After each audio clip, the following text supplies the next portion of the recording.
नमस्कार विद्यार्थी मित्रांनो, मी अशोक मगर आपलं सर्वांचं IT स्टडी पॉइंट वरती स्वागत करतोय।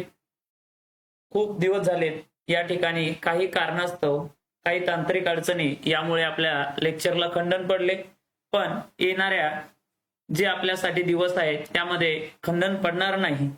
या ठिकाणी अशा प्रकारची व्यवस्था करतोय, पण काही कारणास्तव तब्येत व्यवस्थित नसताना किंवा काही अडचणी तांत्रिक अडचणीमुळे त्या ठिकाणी खंडन पडलंय। पण वेळ न घालवता आपण लगेच आपल्या या महामॅरेथॉन भाग 13 ला सुरुवात करू। या ठिकाणी आपण जो भाग पाहतो आहे त्यामध्ये आज नवीन भाग घेऊन आलेलो आहे, फळांचे व्यापारी उत्पादन व भाग। हा जो आहे फळांचे व्यापारी उत्पादन कशा प्रकारचे केले जाते, कोणत्या प्रकारे आहे, हा YCM चा जो सिलेबस आहे त्यामधील भाग आहे। वेळ न घालवता लगेच आपण याला सुरुवात करू। पहिला प्रश्न आहे मित्रांनो तुमच्यासाठी, आंब्याचे मूळस्थान कोणत्या देशात असल्याचे मान्य आहे? तर आंब्याचे मूळस्थान कोणत्या देशामध्ये आहे? तर भारत देशामध्ये आहे। मग आंबा फळ जर का विचारलं तर महाराष्ट्रामध्ये कोणत्या जिल्ह्यामध्ये किंवा कोणत्या भागामध्ये आपल्याला जे आंबा पीक आहे या आंबा पिकाचं उत्पादन घेतलं जातं? तर आपण विचार केला पाहिजे तर कोकणाचा जो आहे कोकण, या कोकण भागामध्ये आंब्याच्या सर्व जास्त उत्पादन त्या ठिकाणी घेतलं जातं। मग एक प्रश्न असा स्वरूपाचा तयार होतो मित्रांनो या ठिकाणी की आंबा आहे, आंब्यामध्ये बिन कोयाची जात म्हणून कोणती जात ओळखली जाते किंवा तिची कोय आहे पण ती बारीक स्वरूपाची आहे, तिचं नाव काय आहे? तर सिंधू हे नाव आहे। नंतरचा प्रश्न आहे मित्रांनो, महाराष्ट्राच्या अवर्षण प्रवण भागासाठी आंब्याच्या कोणत्या जातीची शिफारस केली आहे? तर हापूस आंब्याच्या जातीची शिफारस केलेली आहे। नंतरचा प्रश्न आहे, आंब्याची व्यापारी पद्धतीने अभिवृद्धी करण्यासाठी कोणती पद्धत वापरतात? तर भेट कलम या ठिकाणी वापरले जाते। कलमाच्या वेगवेगळ्या पद्धती या ठिकाणी असतात। भेट कलम आहे, पाचर कलम आहे, काचा कलम आहे, टी बडिंग आहे, उलटा टी बडिंग आहे, पॅच बडिंग, त्यानंतर उटी कलम आहे, वेगवेगळ्या कलम आहे। पण आंब्यासाठी कोणती कलम आहे? भेट कलम। पण कोणत्या भागासाठी तर अभिवृद्धी करण्यासाठी या ठिकाणी आपल्याला भेट कलम वापरली जाते मित्रांनो। नंतरचा प्रश्न आहे, नियमितपणे फळे देणारी आंब्याची कोणती जात महाराष्ट्रात मोठ्या प्रमाणात लावली जाते? तर केशर ही जात सर्वात जास्त प्रमाणात लावली जाते, कारण की ही नियमित फळे देणारी जात आहे। मग इथं दोन प्रश्न तयार होतात मित्रांनो। दोन प्रश्न कोणते आहे? तर ज्या वर्षामध्ये सर्वात जास्त फळे येतात त्याला काय म्हणतात आणि सर्वात कमी फळे येतात त्याला काय म्हणतात? मग ज्या वर्षामध्ये जास्त फळे येतात त्याला ऑन सीजन असे म्हणतात। काय म्हटलं जातं? ऑन सीजन असे म्हणतात। आणि कमी फळे येतात त्याला काय म्हटलं जातं? तर ऑफ सीजन असे आपण त्या ठिकाणी म्हणत असतो। त्यानंतर आहे, आंब्याच्या झाडांना वर्षातून किती वेळा मोहर येतो? तर एक वेळा मोहर येत असतो। मग त्यामध्ये आपण घेतोय डिसेंबर, बरोबर आहे, या महिन्यामध्ये आपल्याला घेतोय। आणि आंबे बहार तर त्या ठिकाणी घेतला तो डिसेंबर ते जानेवारी या कालावधीमध्ये। आंबा मोहराचे कोणत्या किडीमुळे सर्वाधिक नुकसान होते? तर तुडतुडे या किडीमुळे आंबा मोहराचे काय होते? सर्वात जास्त नुकसान होते। आंबा मोहराचे कोणत्या रोगामुळे खूपच नुकसान होते? तर भुरी या रोगामुळे खूप जास्त प्रमाणात नुकसान होते। हापूस आंब्यात दरवर्षी नियमित फळे लागण्यासाठी कोणते संजीवक वापरण्याची शिफारस केली आहे? तर कल्टार हे संजीवक वापरण्याची शिफारस केलेली आहे। म्हणजे दरवर्षी फळे यायला पाहिजे तर त्यासाठी कोणते संजीवक वापरले जाते? तर कल्टार हे संजीवक वापरले जाते। नंतरचा प्रश्न आहे मित्रांनो, कोकण कृषी विद्यापीठाने अलीकडे आंब्याची कोणती जात विकसित केली आहे? तर सिंधू। कोणती जात आहे? सिंधू। मग ही जी जात आहे हिच्यामध्ये कोय छोट्या प्रमाणात आहे, तर म्हणून याला म्हणतात बिन कोयाची जात कोणती आहे? ज्यामध्ये कोय नाही अशी प्रमाणात असलेली जात कोणती आहे आंब्याची? तर सिंधू आहे। आंब्याच्या टिकाऊ पदार्थापैकी कोणता पदार्थ ग्रामीण भागात खूपच आवडीचा आहे? त्याला म्हणतात लोणचे, बरोबर आहे। काही जण लोणचे म्हणतात किंवा त्यालाच काय म्हटलं जातं? खार सुद्धा म्हणलं जातं, काही भागामध्ये चटका सुद्धा म्हणलं जातं, असं वेगवेगळं नावं आहेत। आंबा कलमाचे उत्पादनक्षम आयुष्य किती वर्षाचे असते? तर 20 वर्षाचे त्याचे उत्पादनक्षम आयुष्य आपल्याला त्या ठिकाणी दिले जाते। नंतरचा प्रश्न आहे मित्रांनो, महाराष्ट्रातील आंबा फळाचा मुख्य हंगाम कोणत्या महिन्यात असतो? तर जानेवारी महिन्यामध्ये मुख्य हंगाम त्या ठिकाणी आंबा फळाचा असतो। त्यानंतर एक, केळी लागवडीत महाराष्ट्रातील कोणता जिल्हा आघाडीवर आहे? तर जळगाव जिल्हा हा केळी उत्पादनामध्ये काय आहे?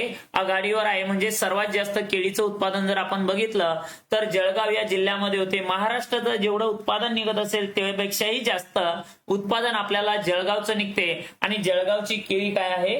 प्रसिद्ध आहे। त्याच पद्धतीने जळगावचे सुद्धा काय प्रसिद्ध आहे? तर जळगावचे भरीत हे सुद्धा काय आहे, एक प्रसिद्ध घटक आहे. त्यानंतरचा प्रश्न आहे मित्रांनो, केळीची कोणती जात जळगाव जिल्ह्यात लोकप्रिय आहे? तर बसराई ही केळीची जात जळगाव जिल्ह्यामध्ये काय आहे, प्रसिद्ध आहे. केळी लागवडीसाठी कोणते अंतर योग्य आहे? तर केळीसाठी लागवडीचे अंतर आहे 2 बाय 2 मीटर अंतरावर केळीची काय केली जात असते, तर लागवड केली जात असते.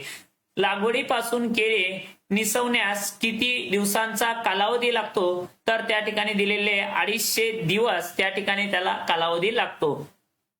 त्यानंतर आहे, लागवडीपासून एका खुंटास लोंगर संख्या किती असते? तर 1 संख्या असते. म्हणजे एका खुंटाला किंवा एका झाडाला त्या ठिकाणी 1 लोंगर असते. आता हा जो वरचा प्रश्न दिलेला आहे, मग यालाच आपण या ठिकाणी म्हणतो केळ फुल किती दिवसांनी बाहेर पडते?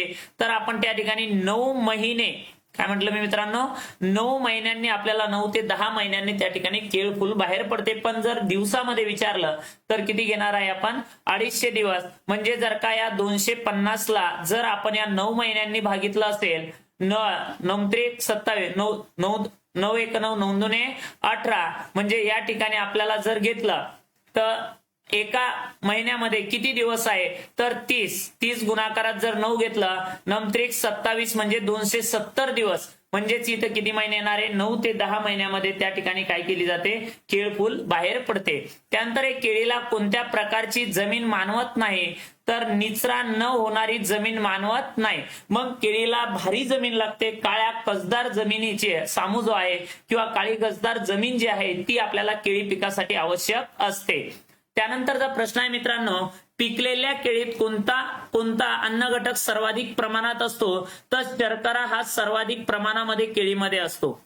त्यानंतर आहे, घड कापणीनंतर केळीच्या बागेत आंतरपीक म्हणून कोणते पीक घ्यावे? तर हरभरा पीक या ठिकाणी आंतरपीक म्हणून घेतले जाते.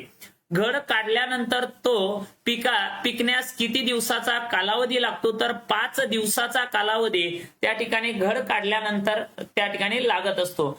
लागवडीपासून केळीचे पीक कापण्यासाठी येण्यास किती महिन्यांचा कालावधी लागतो? तर 15 महिन्यांचा कालावधी त्या ठिकाणी लागत असतो. महाराष्ट्रातील केळीची हेक्टरी उत्पादकता किती टनांची आहे? तर 50 टनाची केळीची उत्पादकता महाराष्ट्रामध्ये त्या ठिकाणी आहे. मग महाराष्ट्रामध्ये वेगवेगळ्या जाती आहे, बसराई आहे, त्यानंतर अजून साऱ्या जाती आहे. महाराष्ट्रात द्राक्ष लागवडीत कोणता जिल्हा अग्रेसर आहे? तर नाशिक जिल्हा या ठिकाणी काय असणार आहे? तर अग्रेसर असणार आहे. म्हणजे महाराष्ट्राचा जर विचार केला, आपण द्राक्षाचं उत्पादन त्या ठिकाणी घेतोय. मग द्राक्षाचं उत्पादन ज्यावेळेस आपण घेतल्या जातं त्यावेळेस वेगवेगळ्या भागामध्ये आपल्याला द्राक्ष पिकवताना दिसतात. पण सर्वात जास्त द्राक्ष जर म्हटलं तर कोणत्या जिल्ह्यामध्ये आहे? तर नाशिक जिल्ह्यामध्ये आपल्याला द्राक्षाचं उत्पादन काय दिसतं? सर्वात जास्त त्या ठिकाणी दिसते. त्यानंतर द्राक्षाची कोणती जात प्रामुख्याने लागवडीखाली आहे? तर थॉम्सन सीडलेस ही जात काय आहे? द्राक्षाची लागवडीखाली जास्त प्रमाणामध्ये आहे. बरोबर आहे. त्यानंतर जर का आपण विचार केलाय, नंतरचा प्रश्न आहे, द्राक्षाचे शेंडा कलम करण्यासाठी कोणती जात किंवा खुंट म्हणून वापरतात? तर त्या जातीचं नाव आहे डॉग्रीज. काय म्हटलं मित्रांनो मी? डॉग्रीज असं त्या जातीचं काय आहे? नाव आपल्याला त्या ठिकाणी दिलं जातं. म्हणजेच आपण डॉग्रीज हा खुंट वापरू शकतो. त्यानंतर आहे, सीडलेस द्राक्षाचे सरासरी हेक्टरी किती उत्पादन मिळते? सीडलेस द्राक्षाचे सरासरी किती हेक्टरी उत्पादन मिळते? तर 20 ते 25 टन या ठिकाणी उत्पादन मिळते. पिकलेल्या थॉम्सन सीडलेस द्राक्षात साखरेचे प्रमाण किती टक्के असते? तर 22% या ठिकाणी पिकलेल्या द्राक्षामध्ये प्रमाण असते. बरोबर आहे. त्यानंतर आहे, द्राक्षाची ऑक्टोबर छाटणी करताना काडीवर किती डोळे राखावे? तर 8 डोळे त्या ठिकाणी राखले जातात. बरोबर आहे. त्याच पद्धतीनं आपल्याला द्राक्षाचं जर का उत्पादन म्हटलं तर द्राक्षाचं उत्पादन आपण त्या ठिकाणी विचार करतोय, तर द्राक्षाचं उत्पादन जर 100% जर निघालं असेल, बरोबर आहे, तर त्यापैकी खाण्यासाठी किती टक्के द्राक्ष आहे? बरोबर आहे. त्याच्यानंतर मद्यासाठी किती टक्के द्राक्ष आहे आणि त्यानंतर मनुक्यासाठी किती टक्के द्राक्ष आहे? हा प्रश्न आपल्याला महत्वाचा ठरतो मित्रांनो या ठिकाणी. मग आपण जर विचार केलाय तर खाण्यासाठी जे उत्पादन मिळते तर त्यापैकी 10% कशासाठी वापरले जातात? तर 10% खाण्यासाठी वापरले जातात मित्रांनो. त्यानंतर मद्यासाठी 80% द्राक्ष वापरले जातात आणि परत 10% मनुके तयार करण्यासाठी द्राक्ष काय केले जातात, वापरले जातात. त्यानंतरचा प्रश्न आहे, आपल्याकडे द्राक्ष पिकाचा मुख्य हंगाम कोणत्या काळात असतो, तर मार्च एप्रिल महिन्यामध्ये आपल्याला मुख्य हंगाम त्या ठिकाणी घेतला जातो. नंतरचा प्रश्न आहे मित्रांनो, द्राक्षमणी लांबट होण्यासाठी कोणते संजीवक वापरतात, तर जिब्रॅलिक ऍसिड हे संजीवक वापरले जाते.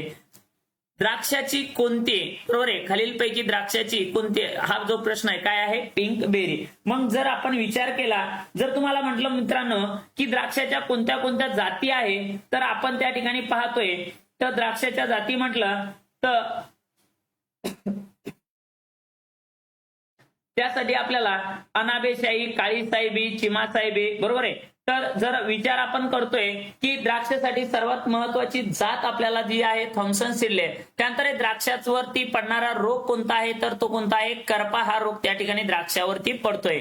नंतर आहे, द्राक्षावर प्रमुख कीड कोणती आहे, तर उडद्या भुंगेरा हा भुंगेरा जो आहे तो द्राक्षावर पडणारा महत्वाचा काय आहे, घटक त्या ठिकाणी वापरला जातो. नंतर आहे, द्राक्ष गोड होण्यासाठी कोणत्या अन्नद्रव्याची अधिक गरज असते, तर नत्राची त्यामध्ये आपल्याला सर्वात जास्त गरज त्या ठिकाणी आपल्याला असते. मग नंतर आहे, आपण ज्या वेळेस द्राक्षाचा आपल्याला हवामान आहे किंवा द्राक्ष आहे, मग द्राक्ष पिकासाठी कोणते हवामान मानवते, हा जर प्रश्न विचारला गेला तर लक्षात ठेवायचं उष्ण व कोरडे. कोणतं हवामान लागते, उष्ण व कोरडे हवामान या ठिकाणी द्राक्ष पिकासाठी लागते. काय सांगितलं मित्रांनो मी, की द्राक्ष पिकासाठी कोणते हवामान लागते, तर उष्ण व कोरडे हे हवामान द्राक्ष पिकासाठी लागत असते, बरोबर आहे. त्यानंतर आहे, द्राक्षाची लागवड कशापासून करतात, तर छाट कलमापासून. कशापासून केली जाते, छाट कलमापासून द्राक्षाची लागवड केली जाते. म्हणजे कलम कोणती पद्धत वापरली जाते, छाट कलम पद्धत वापरली जाते. त्यानंतर जर का प्रश्न आपल्याला महत्वाचा जर का विचार केला आपण, की ज्या वेळेस आपण छाटणी करतोय तर छाटण्या 2 आहेत. मग त्या ठिकाणी 2 छाटणी कोणती आहे, तर एक एप्रिल छाटणी आहे आणि त्यानंतर दुसरी कोणती आहे, तर ऑक्टोबर छाटणी आहे, बरोबर आहे. मग ज्या वेळेस आपल्याला गोडी छाटणी विचारली जाते तर ती कोणती छाटणी आहे, गोडी छाटणी जर म्हटलं मित्रांनो तर गोडी छाटणीला ऑक्टोबर छाटणी असे म्हणतात. कोणती छाटणी आहे, ऑक्टोबर छाटणी असतं. कोणत्या छाटणीला म्हटलं जातं, तर गोडी छाटणीला म्हटलं जातं, बरोबर आहे. मग अशा प्रकारच्या गोष्टी आपल्याला त्या ठिकाणी आहे. नंतरचा प्रश्न आहे आपला मित्रांनो या ठिकाणी, महाराष्ट्रात कोणत्या जिल्ह्यात संत्रा लागवड सर्वाधिक आहे, तर अमरावती जिल्ह्यामध्ये. आणि त्याच्यासोबतच कोणता जिल्हा आहे, तर नागपूर हा जिल्हा आहे. म्हणजे विदर्भामध्ये आपल्याला 2 जिल्ह्यामध्ये संत्रा या पिकाची लागवड सर्वात जास्त आपल्याला पाहायला मिळते, बरोबर आहे. मग संत्रा जर आला असेल तर संत्र्याचं बॉटनिकल नेम किंवा शास्त्रीय नाव काय आहे, सिट्रस रॅटिक्युलाटा. काय म्हटलं मी, सिट्रस रॅटिक्युलाटा हे जे आहे हे कशाचं शास्त्रीय नाव आहे, तर संत्री या पिकाचं आहे. संत्र्याची कोणती जात महाराष्ट्रात लोकप्रिय आहे, तर नागपुरी संत्रा ही लोकप्रिय असणारी संत्र्याची काय आहे, जात आहे. त्यानंतर हे संत्र्याची अभिवृद्धी करण्यासाठी कोणत्या जातीचा खुंट वापरण्याची शिफारस आहे, तर रंगपूर लाईम. कोणता आहे, रंगपूर लाईम हा खुंट वापरण्याची शिफारस त्या ठिकाणी केलेली आहे. नंतरचा प्रश्न आहे मित्रांनो, आपण बघू, संत्रा पिकात जमिनीतील सामूचे प्रमाण किती असणे योग्य आहे, बरोबर आहे. तर 6.5 ते 7.5 सामू असणे काय आहे, महत्वाचं आहे, बरोबर आहे. मग याच पद्धतीने जर घेतलं तर ज्यावेळेस आपल्याला डिप्लोमा सांगते, बरोबर आहे, डिप्लोमा काय सांगते, तर जमिनीचा सामू 5.5 किंवा 8.5. मग आता ऍव्हरेज मध्ये आपल्याला त्या ठिकाणी काय करायचं आहे मित्रांनो, उत्तर त्या ठिकाणी द्यायचं आहे, बरोबर आहे. मग याच पद्धतीनं जमिनीची जी खोली आहे 1 ते 1.5 मीटर पर्यंत असली पाहिजे. म्हणजे 1 ते 1.5 मीटर पर्यंत जमिनीची काय असली पाहिजे, खोली असली पाहिजे. पूर्ण वाढलेल्या संत्रा झाडापासून दरवर्षी किती फळे मिळतात, तर 800 ते 1000 फळे आपल्याला त्या ठिकाणी एका झाडापासून काय होतात, मिळत असतात, बरोबर आहे ना. मग ज्या वेळेस एका झाडापासून 800 ते 1000 फळे मिळतात, तर संत्र्याच्या पूर्ण एका झाडापासून 25 वर्षाच्या जीवन काळामध्ये जर विचार केला तर 15 ते 18,000 फळे जोपर्यंत ते झाड आहे तोपर्यंत उत्पादन देते. त्याचं सरासरी आपल्याला ऍव्हरेज आहे 15 ते 18,000 त्या ठिकाणी उत्पादन मिळते, बरोबर आहे. ज्या वेळेस आपण संत्र्याचं आयुष्यमान बघतोय तर 20 ते 30 वर्षापर्यंत त्या ठिकाणी संत्रा झाड हे जगू शकते, बरोबर आहे. म्हणजे सर्वसाधारण संत्र्याच्या एका झाडापासून आपल्याला 25 वर्षाचा जीवनकाळ त्या ठिकाणी मिळत असतो, बरोबर आहे. ज्या वेळेस लावल्या जाते त्यानंतर 5 ते 6 वर्षानंतर त्या ठिकाणी आपल्याला फळे मिळायला काय होते रे बाबा, 5 ते 6 वर्षानंतर फळे मिळायला आपल्याला सुरुवात होते, बरोबर आहे. ह्या एकाच ठिकाणी होत आहेत. संत्रा बागेत कोळशी रोग पसरल्यास कोणती कीड कारणीभूत ठरते, तर सिट्रस ही रोग त्या ठिकाणी काय करते, कारणीभूत ठरते. मग याच्यासोबतच जर का आपण बघितलं कीड कोणत्या आहे, तर लेमन बटरफ्लाय आहे, पांढरी माशी आहे, नागाळी आहे, ह्या किडे या ठिकाणी महत्वाच्या आहे, बरोबर आहे. त्यानंतरचा प्रश्न आहे मित्रांनो, संत्रा लागवडीसाठी मध्यम प्रकारच्या जमिनीत किती अंतर योग्य आहे, तर 7 बाय 7 मीटर अंतरावर संत्र्याची काय केली जाते, तर लागवड केली जाते, 7 बाय 7 मीटर. आणि याच ठिकाणी आपला जो डिप्लोमा आहे राहुरी विद्यापीठाचा तो काय सांगते आपल्याला, तर तो सांगते 6 बाय 6 मीटर अंतरावर काय केली जाते, लागवड केली जाते. 6 बाय 6 मीटर अंतरावर काय केली जाते, लागवड केली जाते. हे आपल्या डिप्लोमामध्ये दिलेलं आहे, बरोबर आहे. नंतर आहे संत्रा झाड कोणते अन्नद्रव्य सर्वाधिक प्रमाणात शोषून घेते, तर चुना हे अन्नद्रव्य सर्वात जास्त प्रमाणामध्ये काय करते, शोषून घेते, बरोबर आहे. नंतरचा प्रश्न आहे मित्रांनो, संत्रा फळ तयार होताना कोणता रंग येतो, तर नारंगी रंग त्या ठिकाणी येत असतो. संत्रा फळात कोणता अन्न घटक सर्वाधिक असतो, तर शर्करा हा संत्रा फळामध्ये सर्वाधिक असतो, बरोबर आहे. मग शर्करा असते तर जीवनसत्व कोणते असते, तर त्यामध्ये जीवनसत्वाचा जर विचार केला आपण, बरोबर आहे, काय म्हटलं मी, जीवनसत्वाचा जर विचार केला तर जीवनसत्व असते अ, ब आणि क, हे तिन्ही जीवनसत्व आपल्याला कोणत्या फळामध्ये पाहायला भेटतात, तर संत्रा या फळामध्ये पाहायला मिळतात, बरोबर आहे. नंतर आहे संत्रा झाडाचे उत्पादनक्षम आयुष्य किती वर्ष आहे, तर या ठिकाणी दिलेलं आहे तुम्हाला 35 ते 40 वर्ष. आणि मी तुम्हाला आत्ताच मागे सांगितलंय की जे डिप्लोम्यामध्ये आहे आपल्याला दिलेलं तर ते किती वर्षापर्यंत आहे, तर 25 वर्षाचा जीवन काळामध्ये ते आपल्याला काय देते, तर उत्पादन त्या ठिकाणी देते. म्हणजे ऍव्हरेज मध्ये त्या गोष्टी आहेत. काढणीनंतर संत्रा फळे किती दिवसात व्यवस्थित टिकतात, तर 6 ते 8 दिवस ते टिकतात. त्यानंतरच आपल्याला जर यामध्ये जर अजून जर काही गोष्टी आहेत, तर ज्या वेळेस विचार केला आपण संत्रा पिकाचं उगमस्थान जर का म्हटलं तर दक्षिण चीन आहे मित्रांनो. कोणता आहे, दक्षिण चीन हे संत्रा पिकाचं काय आहे, उगमस्थान आहे. मग संत्रा पिकामध्ये आपल्याला लायमोनिन तेल आहे, लॅक्टिक ऍसिड, सायट्रिक ऍसिड त्या ठिकाणी काय होते, तर तयार करतात, बरोबर आहे. नंतर यापासून आपल्याला सरबत, मार्मालेड इत्यादी पदार्थ आपल्याला सुद्धा काय करता येतात मित्रांनो, तयार करता येतात, बरोबर आहे. त्याच पद्धतीनं आपण अगोदर खुंट बघितला होता रंगपूर लाईन, मग आता परत एक रंगपूर लाईन सोबतच दुसरा एक खुंट आहे, तर जंबेरी खुंट त्या ठिकाणी काय केला जातो, वापरला जातो. आणि आपण जर विचार केला इथं एक सर्वात महत्वाचा स्टार करून ठेवा हा प्रश्न, संत्रा महाराष्ट्रात 3 बहार येतात पण विदर्भात 2च बहार येतात. महाराष्ट्रात किती बहार आहे, महाराष्ट्रात या ठिकाणी आपल्याला 3 बहार घेतले जातात, पण जो विदर्भ आहे विदर्भामध्ये 11 जिल्हे येतात. या विदर्भामध्ये संत्र्याचे किती बहार घेतले जातात, तर 2 बहार महत्वाचे त्या ठिकाणी घेतात, बरोबर आहे. मग 2 बहार कोणते आहे रे मित्रांनो, तर मृग बहार आहे आणि दुसरा कोणता बहार आहे, आंबे बहार. पहिला आहे मृग बहार, त्यामध्ये जून जुलै, आणि आंबे बहार हा त्या ठिकाणी घेतला जातो. असे 2 बहार त्या ठिकाणी घेतल्या जातात. या पद्धतीनं गोष्टी काय करायच्या, लक्षामध्ये ठेवायच्या. नंतरचा आपण पाहू, मोसंबी लागवडीसाठी जमिनीत क्षारांचे प्रमाण किती असावे, तर नगण्य असलं पाहिजे. कसं असलं पाहिजे, नगण्य. आता मोसंबी आली आहे तर मोसंबीचं बॉटनिकल नेम काय आहे मित्रांनो, बरोबर आहे, सिट्रस सायनेन्सिस. काय आहे, सिट्रस सायनेन्सिस हे त्याचं काय असेल, बॉटनिकल नेम असेल. मग त्याचं उगमस्थान, बरोबर आहे, म्हणजे कुठं उगम झालेला आहे, तर त्याचा दक्षिण चीन मध्ये काय झालेला आहे, तर उगम झालेला आहे. नंतरची स्लाइड बघू आपण मित्रांनो. मोसंबीची कोणती जात लागवडीसाठी शिफारस केली आहे, तर न्यू सेलर ही मोसंबीची जात लागवडीसाठी काय केलेली आहे, शिफारस आपल्याला त्या ठिकाणी केलेली आहे. मग न्यू सेलर ही जात पूर्ण काय आहे, प्रसिद्ध आपल्याला त्या ठिकाणी आहे. मग ज्या वेळेस यामध्ये सुद्धा खुंट रंगपूर लाईम आणि जंबेरीच आहे, पण यामध्ये 2 प्रकारच्या गोष्टी आहे. मग भारी जमीन जर असेल मित्रांनो, कोणती जमीन असेल, भारी जमीन असेल, आणि दुसरी मध्यम जमीन आहे. मग भारी जमिनीमध्ये कोणता खुंट वापरायचा, तर भारी जमिनीसाठी वापरला जातो रंगपूर लाईन. कोणता आहे? रंगपूर लाईम. आणि मध्यम जमिनीसाठी खुंट कोणता आहे? जंबेरी.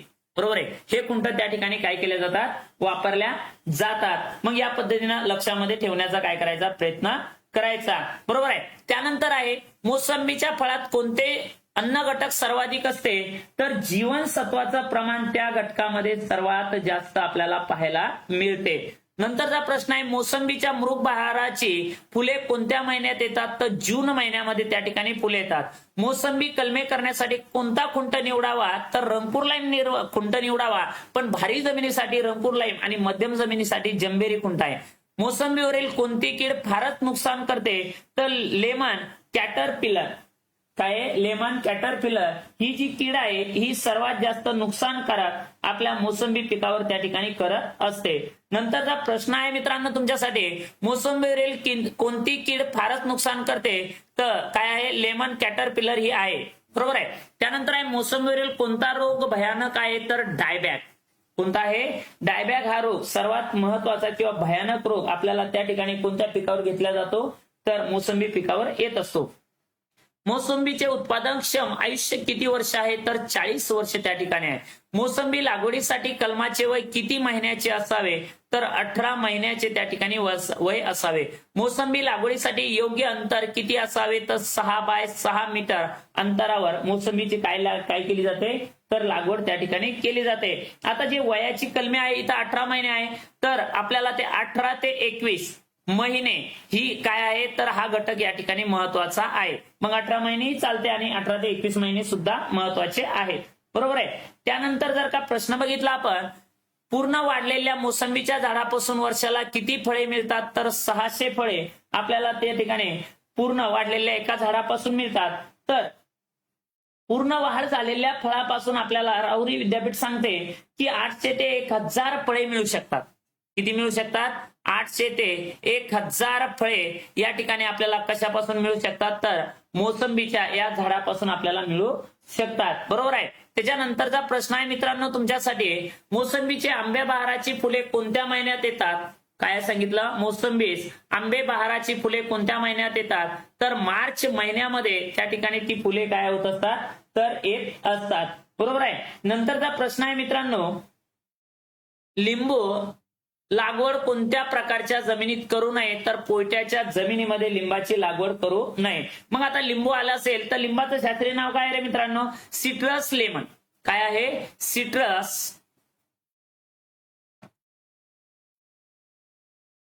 सिट्रस लेमन हे या ठिकाणी महत्वाचा घटक आहे. बरोबर आहे. त्यानंतर उगमस्थान जर विचारलं तर भारत चीन दरम्यान यांचं उगमस्थान आहे. मग लिंबू लागवडीमध्ये आघाडीवर देश जर का म्हटलं तर कोणता आहे? जिल्हा जर का म्हटलं तर कोणता आहे? तर अहमदनगर जिल्हा आहे. लिंबू लागवडीस किती पावसाळा मानवतो? तर झिमझिम पाऊस जर असेल तर त्या पिकासाठी मानवतो. हलक्या जमिनीत लाईम बरोबर आहे लिंबाची लागवड किती अंतरावर करावी? तर 5 बाय 5 मीटर अंतरावर लागवड केली जाते हलक्या जमिनीमध्ये. बरोबर आहे. जर पाहिलं जास्त भागामध्ये ऑक्टोबर महिन्यात 6 बाय 6 मीटरवर या लिंबाची काय केली जाते? तर लागवड केली जाते. ह्या गोष्टी काय करायच्या? लक्षामध्ये राहू द्यायच्या. बरोबर आहे. नंतरचा प्रश्न आहे मित्रांनो हलक्या जमिनीत 5 बाय 5 मीटर त्यानंतर मध्यम जमिनीत त्या ठिकाणी 7 बाय 7 मीटर अंतरावर काय केली जाते? लागवड केली जाते. कागदी लिंबास कोणत्या काळात अधिक फळे लागतात? तर पावसाळ्यामध्ये सर्वात जास्त फळे लागतात. लिंबावर पडणाऱ्या कोणत्या रोगामुळे फळावर डाग पडतात? तर कॅन्कर या रोगामुळे फळावरती काय पडत असतात? तर डाग त्या ठिकाणी पडत असतात. हा महत्वाचा घटक आहे. मग सिट्रस कॅन्कर, मर आणि उबर हे पिकावर या लिंबावर पडणारे काय आहे? तर रोग आहे. त्यानंतर लिंबू झाडावर कोणत्या किडीचा वारंवार उपद्रव होतो? तर लेमन कॅटरपिलर या किडीचा काय होतो? तर त्या ठिकाणी उपद्रव आपल्याला वाढतो. मग त्याच पद्धतीने दुसरी कोणती आहे? तर नागाळी सुद्धा आहे. बरोबर आहे. लेमन बटरफ्लाय सुद्धा आहे. बरोबर आहे. त्यानंतर हे रोप लावल्यापासून कागदी लिंबास किती वर्षांनी चांगली फळे यायला सुरुवात होते? तर 5 वर्षांनी चांगली फळे यायला काय होते मित्रांनो? सुरुवात त्या ठिकाणी होत असते. कागदी लिंबाची महात्मा फुले कृषी विद्यापीठाने विकसित केलेली जात कोणती? तर साई सरबते ही जात महात्मा फुले कृषी विद्यापीठाने विकसित केलेली आहे. मग कागदी लिंबाच्या ज्या जाती आहे साई सरबती, प्रमालिनी, विक्रम, PKM1 बरोबर आहे. सीडलेस लेमन ह्या कशाच्या जाती आहे मित्रांनो? तर कागदी लिंबाच्या जाती आहेत किंवा लिंबाच्या जाती आहेत. लिंबू फळात कोणता घटक, कोणते महत्वाचा अन्न घटक आढळतो, तर क जीवनसत्व त्या ठिकाणी आढळते. मी तुम्हाला या जीवनसत्व संदर्भामध्ये अगोदर एक टॉपिक घेतलेला आहे, बरोबर आहे. तो टॉपिक त्या ठिकाणी मी तुम्हाला डिस्क्रिप्शन मध्ये त्याची लिंक देतोय, ती एकदा त्या ठिकाणी काय करायचं, रिव्हिजन करायची आहे, बरोबर आहे. त्यानंतर हे लिंबू फळे काढल्यानंतर किती दिवसात सुस्थितीत राहतात किंवा चांगले राहतात, तर 7 दिवस राहतात. कागदी लिंबाच्या लागवडीत महाराष्ट्रातील कोणता जिल्हा आघाडीवर आहे, तर मी सांगितलं भाऊ तुम्हाला काय, अहमदनगर जिल्हा आघाडीवर आहे. मग अहमदनगर जिल्हा जर का आघाडीवर जर असेल तर मग महाराष्ट्रातील सर्वात मोठा क्षेत्रफळाने जिल्हा कोणता, तर अहमदनगर आहे, बरोबर आहे. 17,048 त्याचं काय असेल, क्षेत्रफळ त्या ठिकाणी असेल. नंतरचा प्रश्न आहे मित्रांनो, पपनसाची लागवड किती अंतरावर करावी, तर 6 बाय 6 मीटर अंतरावर करावे. पपनसाच्या दरवर्षी प्रति झाड किती उत्पादन मिळते, तर 100 फळे त्या ठिकाणी उत्पादन आपल्याला पपनसाचे मिळते, बरोबर आहे. त्यानंतर आहे पपनसाची अभिवृद्धी कोणत्या पद्धतीने केली जाते, तर डोळे भरून केली जाते. पपनस लागवडीसाठी किती मापाचे खड्डे खंदावेत, 0.75 बाय 75 बाय 75, बरोबर आहे. त्यानंतर पपनसाची कोणती प्रमुख कीड आढळते, तर मूळकुज ही कीड आढळते. पपनसाच्या फळाच्या जाती कशावरून ओळखल्या जातात, तर रसाच्या रंगावरून त्या जाती ओळखल्या जातात. ग्रेप फ्रूटची अभिवृद्धी कोणत्या पद्धतीने केली जाते मित्रांनो, तर डोळे भरून ग्रेप फ्रूटची अभिवृद्धी केली जाते. नंतरचा प्रश्न आहे, ग्रेप फ्रूटची लागवड करण्यासाठी 2 रोपातील अंतर किती राखावे, तर ते 6 बाय 6 मीटर अंतर ठेवले जाते. ग्रेप फ्रूटवर कोणती कीड प्रामुख्याने आढळते, तर माशी ही कीड प्रामुख्याने आढळते. ग्रेप फ्रूटवर कोणता रोग प्रामुख्याने आढळतो, तर मूळकुज हा रोग त्या ठिकाणी आढळतो. पूर्ण वाढलेल्या एका ग्रेप फ्रूटच्या झाडापासून वर्षभरात किती फळे मिळतात, तर 200 फळे आपल्याला त्या ठिकाणी मिळत असतात. महात्मा फुले कृषी विद्यापीठाने डाळिंबाची कोणती जात नव्याने शोधून काढली आहे, तर मृदुला ही जात नव्याने काय केलेली आहे, शोधून काढलेली आहे. नंतरचा प्रश्न आहे मित्रांनो, डाळिंब लागवडीत महाराष्ट्रातील कोणता जिल्हा अग्रेसर आहे, तर नाशिक जिल्हा हा काय आहे, अग्रेसर आहे. मग डाळिंब जिल्हा काय म्हटलं मी, डाळिंब उत्पादनामध्ये अग्रेसर असणारा जिल्हा कोणता आहे, तर त्या ठिकाणी नाशिक हा जिल्हा अग्रेसर त्या ठिकाणी आहे, बरोबर आहे. मग डाळिंब जर आला असेल तर डाळिंबाचं शास्त्रीय नाव कोणतं आहे किंवा बॉटनिकल नेम काय आहे, पुनिका काय आहे, पुनिका ग्रॅनेटम हे काय आहे, त्याचं शास्त्रीय नाव आहे पुनिका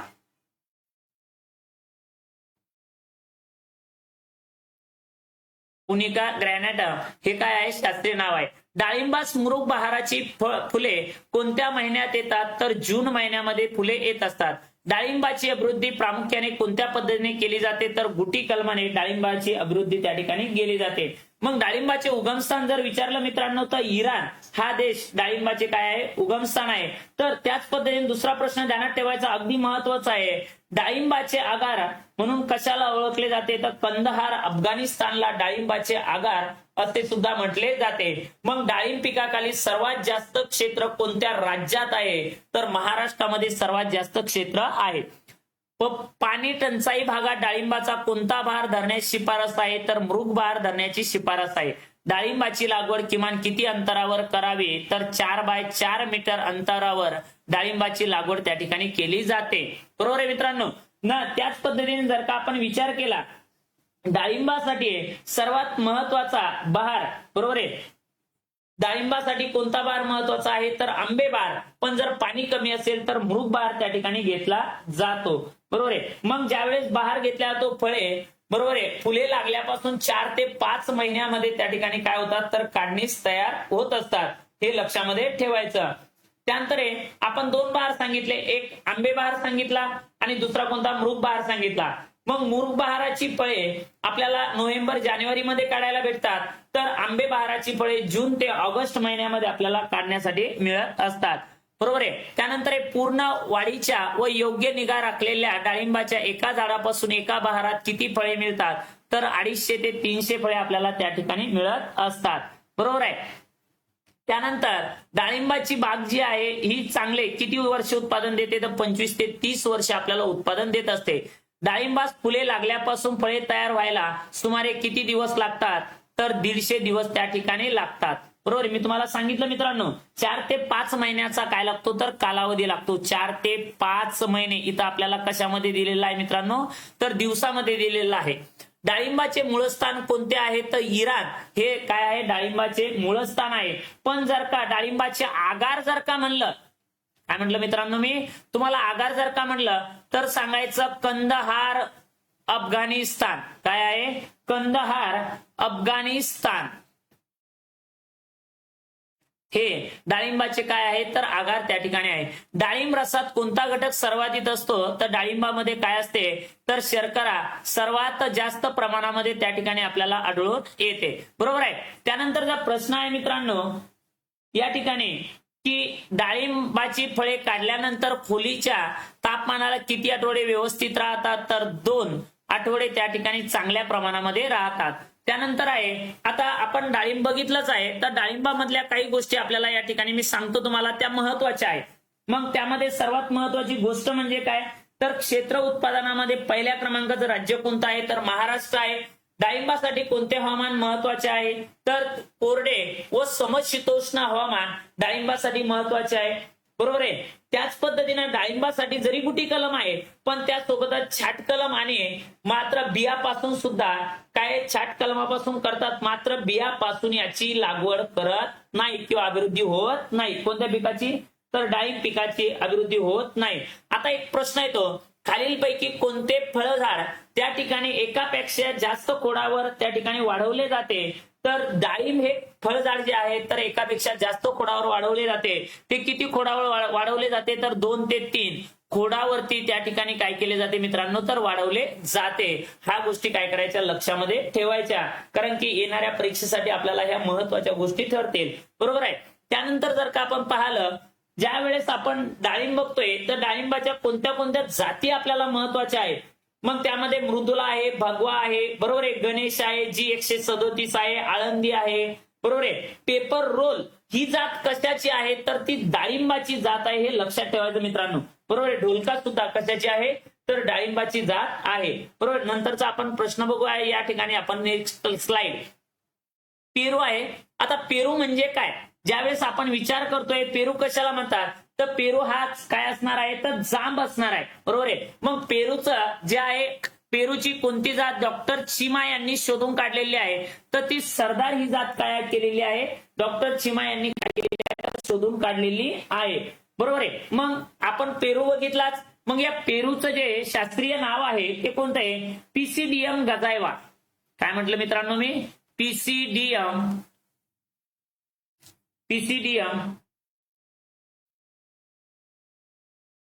बरोबर आहे. हे जे आहे हे काय आहे पीसीडीएम गजायवा. बरोबर आहे. तर कशा शास्त्रीय नाव आहे तर पेरूचे शास्त्रीय नाव आहे. मग पेरूचं उगमस्थान कोणतं आहे तर मेक्सिको किंवा पेरू. मेक्सिको आणि पेरू हे पेरूचे काय आहे उगमस्थान आहे. बरोबर आहे. उष्ण व समशीतोष्ण हवामान पेरूसाठी मानवते. पेरूची लागवड किती अंतरावर करावी तर पेरूची लागवड जी आहे तर ती केली जाते 7 बाय 7 मीटर अंतरावरती. किती बाय किती 7 बाय 7 मीटर अंतरावरती किंवा 6 बाय 6 मीटर अंतरावरती पेरूची काय केली जाते मित्रांनो लागवड केली जाते. त्या गोष्टी लक्षात ठेवायच्या. त्यानंतरचा प्रश्न आहे पेरूची अभिवृद्धी कोणत्या पद्धतीने केली जाते तर दाब कलमाने पेरूची अभिवृद्धी त्या ठिकाणी केली जाते. महत्वाच्या गोष्टी आहे पेरूची अभिवृद्धी कशापासून करतात तर दाब कलमाने पेरूची अभिवृद्धी त्या ठिकाणी केली जाते. समोर गेल्याच्या नंतर आपल्याला महत्वाचा प्रश्न आहे की पेरू फळाचे कोणत्या रोगामुळे भयंकर नुकसान होते तर देवी या रोगामुळे पेरू फळाचे सर्वात जास्त काय होते नुकसान होत असते. बरोबर आहे. त्यानंतर आहे पेरू झाडांना वयाच्या कोणत्या वर्षापासून फळे उत्पादन सुरू होते तर 4 वर्षापासून त्याला उत्पादन द्यायला काय होते सुरू होते. ह्या गोष्टी काय आहे महत्वाच्या आहेत. बरोबर आहे. नंतरचा स्लाइड आहे मित्रांनो पूर्ण वाढलेल्या व चांगली निगा राखलेल्या पेरूच्या एका झाडापासून वर्षभरात किती फळे मिळतात तर 1000 ते 1500 फळे आपल्याला त्या ठिकाणी मिळतात. बरोबर. त्यानंतर आहे महाराष्ट्रातील हवामानात पेरूचा कोणता बहार घेणे फायदेशीर आहे तर मृग बहार घेणे महाराष्ट्रामध्ये काय आहे फायदेशीर आहे. मग पेरूचा कोणता बहार घेतला जातो तर मृग बहार घेतला जातो. बरोबर आहे. मग या बहाराची फळे जी आहे मृग बहाराची फळे तर नोव्हेंबर ते जानेवारी मध्ये तयार होतात. कोणत्या महिन्यामध्ये? नोव्हेंबर ते आपल्याला जानेवारीमध्ये हे फळे काय होतात तर तयार त्या ठिकाणी होत असतात. हे लक्षात ठेवायचं. त्याच पद्धतीनं मुरुकबहार जो आहे तर या फळाला कोणत्या महिन्यामध्ये त्या शेतामध्ये ताण दिला जातो पाण्याचा, बरोबर आहे. ताण दिल्याच्या नंतर त्याला काय तो बहार येतो. तर एप्रिल मे महिन्यामध्ये त्या पिकाला काय दिला जातो? ताण दिला जातो आणि फळे तयार होतात नोव्हेंबर जानेवारी, म्हणजे जून जुलैमध्ये त्या ठिकाणी कोणता बहार घेतला जातो? तुमचा आता मृगबहार त्या ठिकाणी घेतला जातो, बरोबर आहे. त्यानंतरचा प्रश्न आहे मित्रांनो, पेरूची कलमी झाड किती वर्ष उत्पादन क्षम असते किंवा पेरूचे झाड किती वर्ष उत्पादन देते? तर 40 वर्षापर्यंत पेरूचे झाड आपल्याला त्या ठिकाणी काय देत असते तर उत्पादन देत असते. नंतरचा प्रश्न आहे मित्रांनो, पेरू फळात कोणते जीवनसत्व किंवा अन्न घटक सर्वाधिक असतात? तर जीवनसत्वे असतात. मग जीवनसत्वामध्ये कोणते जीवनसत्व हे मोठ्या प्रमाणात असते? तर क जीवनसत्व. कोणते जीवनसत्व सांगितलं मी? क जीवनसत्व मोठ्या प्रमाणामध्ये पेरूमध्ये असते, बरोबर आहे. नंतर आहे पेरू लागवडीसाठी कोणती जमीन अयोग्य आहे? तर पाणथळ जमीन. मग ज्या ठिकाणी पाणी साचत असेल त्या ठिकाणी ही लागवड केली जात नाही.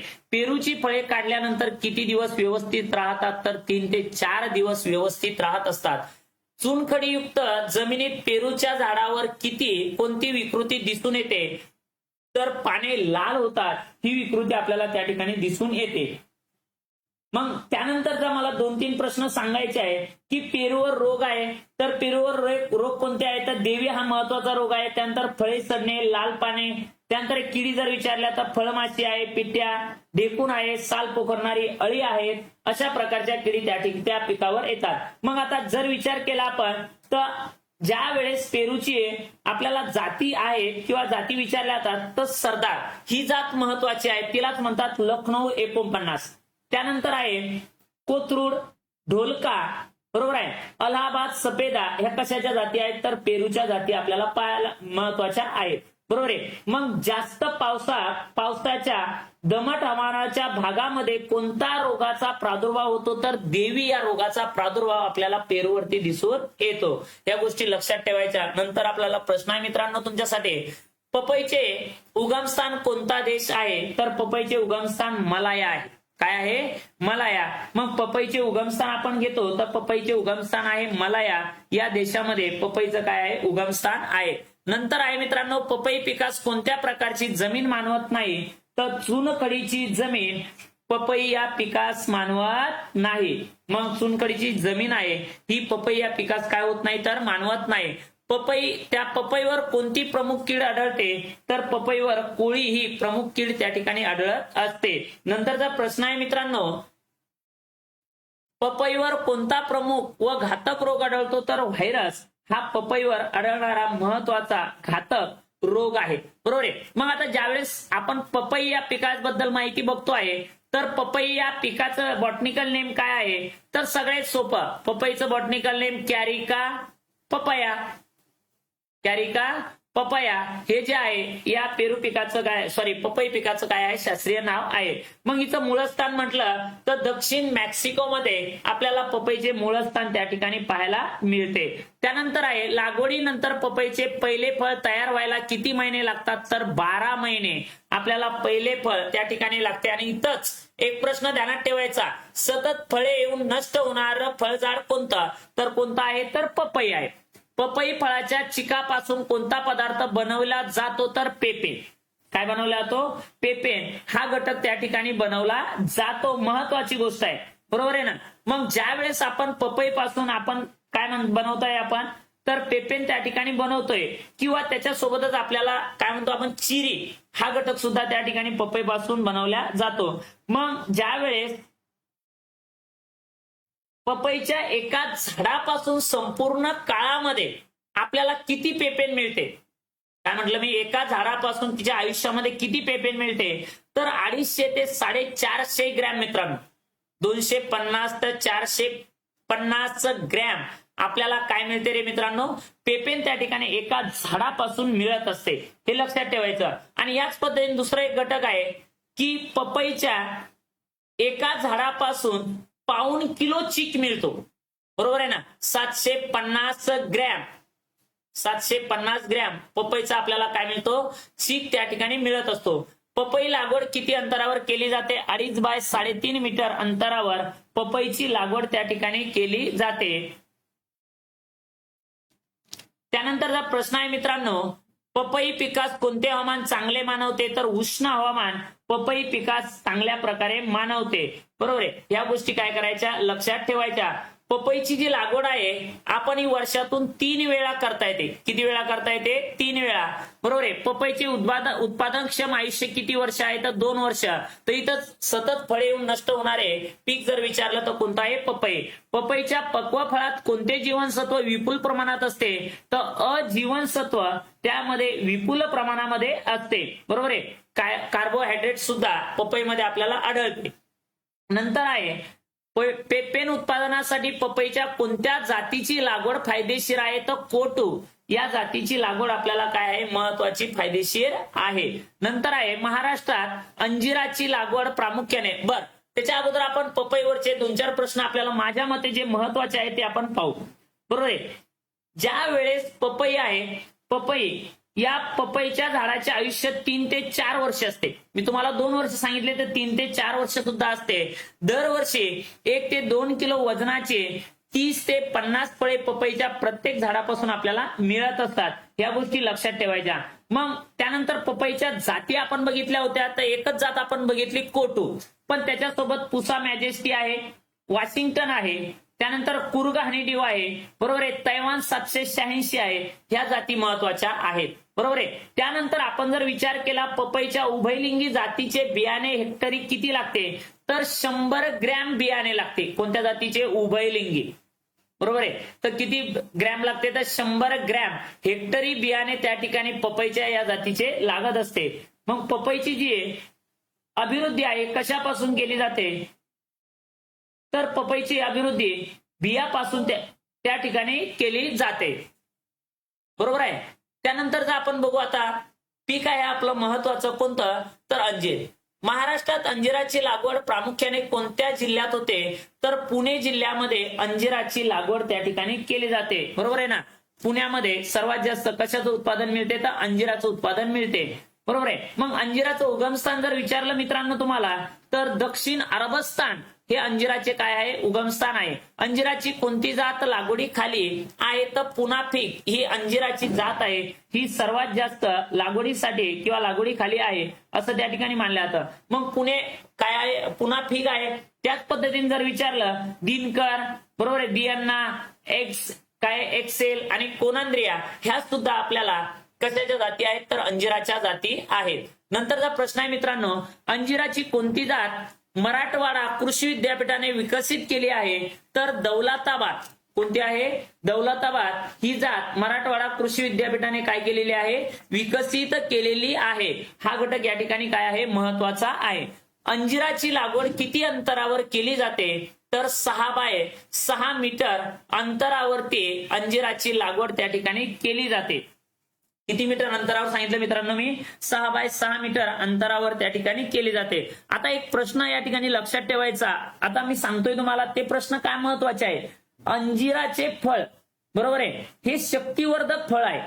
बरोबर आहे. पित्तनाशक सुद्धा आहे, रक्त शुद्धी करणारे सुद्धा आहे. मग त्यानंतरचा प्रश्न आहे मित्रांनो, नीरा नदीच्या खोऱ्यात सर्वात जास्त कोणतं पीक घेतलं जातं किंवा कोणतं फळपीक घेतलं जातं, तर अंजीर या ठिकाणी फळपीक घेतलं जातं. महाराष्ट्रामध्ये जेवढं क्षेत्र आहे 400 हेक्टर क्षेत्र आहे, त्यापैकी 300 हेक्टर क्षेत्र आपलं पुणे जिल्ह्यामध्ये आहे. मग सर्वात जास्त उत्पादन सुद्धा पुण्यामध्ये आहे, त्यामुळं महत्वाच्या गोष्टी आहे. मग त्यानंतरचा प्रश्न आहे, अंजिराची अभिवृद्धी कोणत्या पद्धतीने केली जाते मित्रांनो, तर फाटे कलमाने अंजिराची अभिवृद्धी त्या ठिकाणी केली जाते. तर कोणत्या कलमाने करतात, तर फाटे कलम किंवा डबल जर दुसरा जर असेल ऑप्शन तर गुटी कलमाने सुद्धा अंजिराची अभिवृद्धी केली जाते. बरोबर आहे. फाटे कलम किंवा मी काय सांगितलं, फाटे कलम व गुटी कलमाने करतात. त्यानंतरचा प्रश्न आहे मित्रांनो, गोड्या बहारासाठी अंजीर झाडाची छाटणी कोणत्या महिन्यात करतात, तर ऑक्टोबर महिन्यामध्ये छाटणी केली जाते. मग छाटणीनंतर लगेच त्यावरती कोणतं संजीवक फवारलं जातं, तर इथ्रेलची त्यावरती फवारणी केली जाते आणि ती केली जाते 500 ppm. पार्ट पर मिलियन आणि कोणतं संजीवक आहे इथ्रेल, बरोबर आहे, इद्रेल नाही तर कोणतं संजीवक आहे इथ्रेल, या संजीवकाची फवारणी केली जाते. त्याच पद्धतीनं अंजिरावर कोणता प्रमुख रोग पडतो तर तांबेरा हा प्रमुख रोग पडणारा काय आहे अंजिरावरती आहे. त्यानंतरचा प्रश्न आहे मित्रांनो, या ठिकाणी आपला जो आजचा टॉपिक होता या ठिकाणी पूर्ण झालेला आहे. जर व्हिडिओ आवडला तर लाईक शेअर आणि सबस्क्राईब करायला विसरायचं नाही. आणि याची पीडीएफ तुम्हाला जी आहे आपल्या या जे टेलिग्राम चॅनल आहे TCS IBS पॅटर्न सराव यावरती तुम्हाला भेटून जाईल. मी या ठिकाणी सर्वांची रजा घेतोय.